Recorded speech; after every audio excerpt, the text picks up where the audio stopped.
दूर एक जंगल में एक चिड़िया बादशाह रहती थी। उस चिड़िया बादशाह ने बहुत ही अजीब ऐलान किया।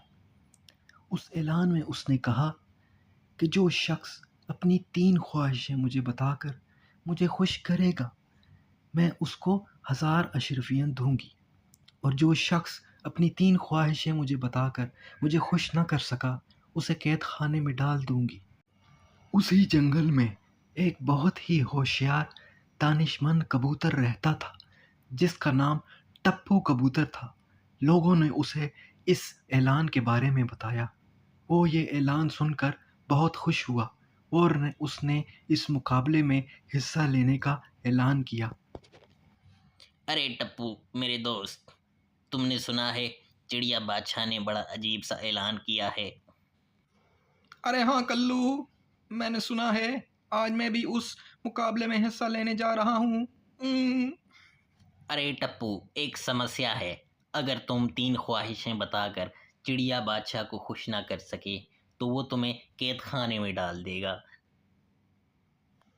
कल्लू कव्वे की ये बात सच थी, क्योंकि बहुत से पक्षियों ने इस मुकाबले में हिस्सा लिया और वो 3 ख्वाहिशें बताकर चिड़िया बादशाह को खुश न कर सके, नाकाम रहे और उन्हें चिड़िया बादशाह ने कैद खाने में डाल दिया।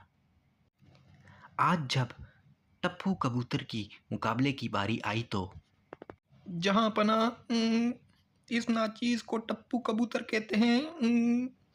मैं अपनी 3 ख्वाहिशें इकट्ठी नहीं बताना चाहता। मैं चाहता हूँ कि अपनी हर ख्वाहिश अलग अलग बताऊँ।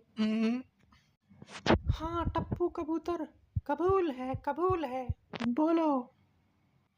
मेरी दूसरी ख्वाहिश यह है कि आलम पना आपको कैद खाने में डाल दिया जाए। क्या तुम्हारी ये जुर्रत, 2 कौड़ी के टप्पू कबूतर? ये बात सुन चिड़िया बादशाह गुस्से से आग बगोला हो गया, लेकिन चूंकि उसने खुद ये मुकाबला रखा था, इसलिए उसे कैद खाने में जाना पड़ा। अब क्या होगा? ये टप्पू कबूतर मेरी सल्तनत पे कब्जा न कर ले। ओहो, ये मैंने क्या कर दिया? अभी टप्पू कबूतर की तीसरी ख्वाहिश पूरी नहीं हुई थी। चूंकि बादशाह को कैद खाने में डाल दिया गया था, तो अब वजीर ही मौजूद था जिसने टप्पू कबूतर की तीसरी ख्वाहिश सुननी थी। ए टप्पू कबूतर, तुम अपनी तीसरी ख्वाहिश बता दो।